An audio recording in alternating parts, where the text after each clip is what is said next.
Will Apple respond to the Samsung Galaxy Fold? I've got an awesome concept to show you. There have been some substantial Apple leaks, including iOS 13, some details regarding that, the future of iPhones with the Apple A14 chip, and we've got some news regarding 5G, the rollout of it, and this crazy security flaw. Also got a really funny prank to show you guys on the iPhone. So all in all, huge news day, and I'm also including the giveaway at the end of this video. So good luck. I'm going to be explaining that later. Let's get into it. Also want to remind you, I'm still doing that 5 S10 giveaway with Aaron over from Mr. Who's the Boss. That's still open for this week. Do check that out down below in the description. I'll leave a link. So I want to start with the foldable future. And I want to recap this real quick. The Samsung Galaxy Fold is seriously cool. I really don't care if it costs almost $2,000. That's basically technology on an entirely different level that Samsung's offering you today. You can buy it if you want to. They don't need to price this thing, cheap to compete with the iPhone XS. Really, they can charge whatever the heck they want because them and Huawei now are the only two selling these phones. So full steam ahead. I love this future. I just want to talk to you about Apple's relation to this. Are they working on something? And it looks like yes, they actually are. Before I get into that though, let's talk about the Huawei Mate X. So this thing is impressive. They took what Samsung revealed with the Galaxy Fold and made it even better. It uses a completely different folding mechanism, actually a completely reversed orientation for the Fold. It looks much more cutting edge. On the Galaxy Fold, it seems like Samsung was a little reserved on the display and the bezels, but the cameras they went overboard on, and also on the Huawei Mate X. It's just very cool to see companies competing now at this future. Like before you know it, I guarantee we're gonna have folding tablets, and the 3 folding tablet from Westworld. Yes, Apple is actually working on something just like that. It seems too good to be true. So we created up our own version of what the Apple Fold could look like. By the way, we're on static shots. We weren't able to get a lot of movement in because it's our program that's limiting it. If you guys have any tips for moving objects, let me know down below. I would love to learn. But it turns out that Apple actually does have plans for a foldable phone. And this isn't a secret. For the longest time, they've had patents regarding some folding mechanisms, curved displays. Apple is actively looking into this. And it's very likely that they'll tie this all into the micro LED future, the technology they're exclusively working on as well. So this could be an exciting future for the iPhone. Now, when we'll see something like this, probably years, but you can't help but dream. So we created up this concept with a very interesting hinge, kind of modeled off the iPhone X here. So not totally copying the Galaxy Fold, but Apple's version of it could be pretty cool. We didn't have a notch up top because the Bro King blended the Face ID module right into the top bezel, but I'm sure we can create a more sleek version of this that I'll be sharing with you eventually. Just all around our rendition of what that could look like, and Apple is working on it. And here's another concept. It's really cool. It's coming from a Dutch industrial designer. His name is Roy Gilsing, and he took the iPhone Fold and made his version of it. Very realistic, something Apple could do within the next few years if they really wanted to. And don't doubt it. Behind the scenes, I'm more than positive Apple's working and has a laboratory full of all sorts of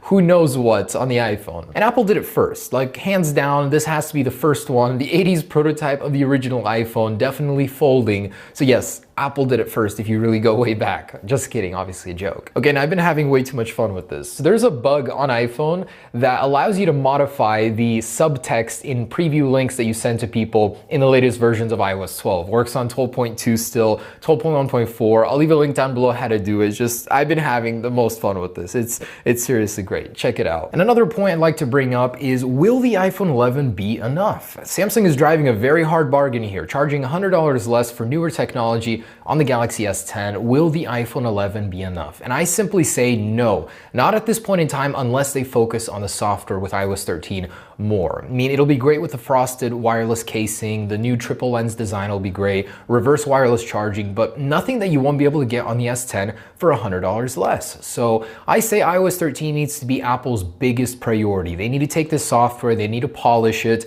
they need to give us all those little features that we should have had a long time ago, something ambitious, split screen, picture-in-picture, and yeah, ambitious to us is what Android had for years. Please, Apple, please do consider that. And I wanted to show you this iOS 13 concept. So this is by Leo Valet, and he has shared something incredible with us. He took iOS 13 and from a very unique angle gave us some features that I haven't seen being mentioned anywhere else. So he does prioritize an iPad-specific focus here, and we can see that with an addition of Trackpad 3, the Magic Mouse 3, even the Smart Keyboard version 3, specifically tailored to connect with the new W3 chip, supposedly. It looks really nice. I like the idea in general. a revised Find My iPhone feature where Apple physically prevents you from shutting the phone off. I doubt that'll ever happen, as you always need that physical reset. Support for an external display and Xcode on the iPad, multitasking, plus Control Center in one interface. It's brilliant. Apple should have done that. There's no reason why these are two completely separate interfaces when they could basically be the same thing and save you the confusion and difficulty of having to swipe down on the top right of a device so big. Apple, take heed. And he says here that it'll drop the 5S support and keep iPhone 6 and above. And this is generally what I personally think Apple will do. We heard a rumor that they're going to be axing everything from 6S downwards, but I highly doubt the 6S is going to get cut. That's a perfectly capable phone. There's no reason. So Max Weinbach of the XDA Developers Portal is clapping back with some new iPhone leaks. Very strange to get this from an Android source, but hey, I'll take it. So he's saying iOS 13.1 is likely where we're going to be seeing dark mode. Dark mode has been delayed due to who knows what on the iPhone. So Apple might not even be showcasing this at the event. Instead, we'll just release it through a silent update. At least that's what I can infer from the tweet. It's very sad to see that, but that could change. There's still June until September where Apple could be including that in the marketing for the iPhone 11, which is what you'd think they would do. I mean, dark mode would sell the iPhone 11. It would just be a genius marketing campaign they'd basically be throwing away if this is true. From the same source, he's saying that iOS 13 will include some major improvements to the speed of Safari, the optimization and speed for, I'm sure, all devices, especially on the older ones. And this is very good news to see, as Safari is actually very clunky. It's definitely an oldish interface that I get annoyed with using, that they need to take a fresh perspective at and see where they can improve. So I'm all for this. And I absolutely love this. So this is the future I imagine when I think about how crazy smartphones are getting. Oppo has added a 10 times optical zoom to their smartphone, and it manages to look like a normal smartphone. No crazy huge amounts of lenses like the new Nokias. It's just a reasonable smartphone with crazy good zoom. And I see this future for every smartphone. Everyone's going to be adding more and more optical zoom. That's going to be the new race versus triple camera, quadruple camera. There's going to be a big optical zoom factor in it too, I believe. Going back to the iPhone side of things, it's very possible Apple might be switching to 5 nanometers in 2020, according to Digitimes. So they're saying they're exploring that option. It's very likely that TSMC will be delivering a 5 nanometer chip, and this is with 2 years of 7 nanometer. 7 nanometer is currently what the Apple A12 is at. The A13 is going to be an improved version of that 7 nanometer, and then Apple is likely to jump to 5. Very cool all around. It means better efficiency, less power requirements, very possibly, but it could also mean better battery life. So let's talk 5G. What's going on with that right now? Because it's actually very important. It's going to drive the next big sales marketing push of smartphones in general, so it's important to know where that's at. Right now, Verizon is looking like the only and fastest network to bring 5G to market. Most recently, Sprint is claiming they'll have their 5G network up in May, and T-Mobile is saying the second half of 2019. So it's certainly coming, probably soonest from Verizon. And in the iPhone, Intel is very confident that Apple won't be launching 5G until 2020. They're going to see how this rollout goes, how the coverage is, how devices are performing, and then in an Apple fashion, they'll respond with the best 5G or however they're going to spin that. And here's a scary one. So a report from TechCrunch is claiming there's a flaw or multiple flaws in current 4G and 5G networks that are entering markets that allow a hacker with $200 worth of equipment to listen in on conversations to find your location, amongst other things. It's scary bad, and it can be done very easily as explained in the article. Hopefully this gets patched soon. Of course, 5G isn't really a concern here. 4G is what's around, and this is really scary. You know, aside from the government watching you, now any hacker can using this. And here's a very interesting take. CNBC is reporting that the future of the Apple Watch features, the health monitoring stuff,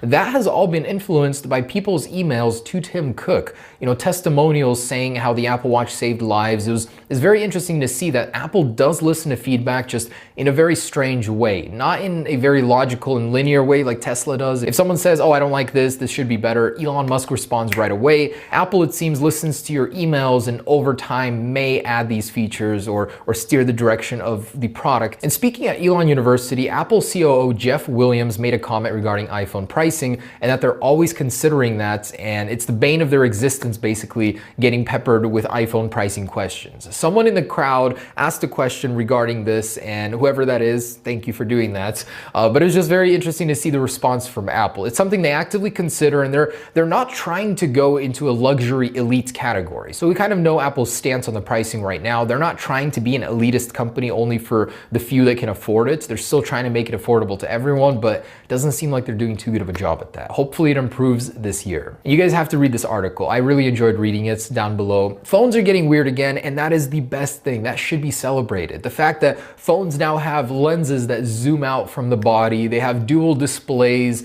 they're gonna have triple, quadruple, 6 cameras. Just, I love it. The future should be strange. You shouldn't be able to predict what the new phones are gonna have, and this explains it very well. So well done, Gizmodo. Okay guys, giveaway time. You overwhelmed me with just how many people signed up. So thank you for participating. Hopefully some of you stay on the Instagram. There's some cool stuff to see there, believe it or not. Not all of you guys leave, but anyways, we're gonna go do that. There's something going on with GoFundMe right now that I wanted to explain. I jumped the gun a little too fast with my donation thing. Apparently GoFundMe does not allow raffles, so everything that I earned for the National Forest Foundation basically getting flushed back, refunded. I asked for that specifically because I can't do the raffle, so you know, doing the donation without giving back to you guys in that regard, not fair. So I'm gonna be giving away the 110S Max and 5 AirPods in a separate video once I get that figured out. They haven't responded yet. So I just want to be transparent about that with you. I'll be doing that giveaway separately.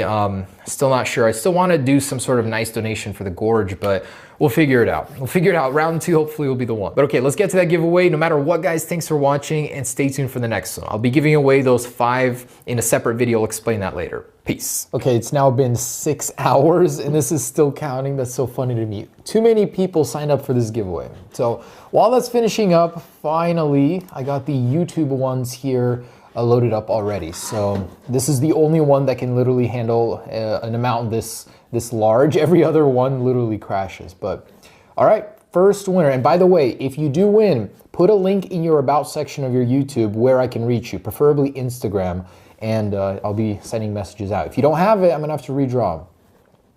Okay, randomly pick winner. David Manuel. So you have won this one. Randomly pick next. So that's for the iPhone, by the way, David. You won the iPhone. This is for AirPods. M. Bergeron. And you have won this one. Well, a pair of AirPods. H. Zari, you inspire me. You have won a pair of AirPods. You don't have anything here. If you don't put a link or something, you're not getting these. And Andrei Yosif,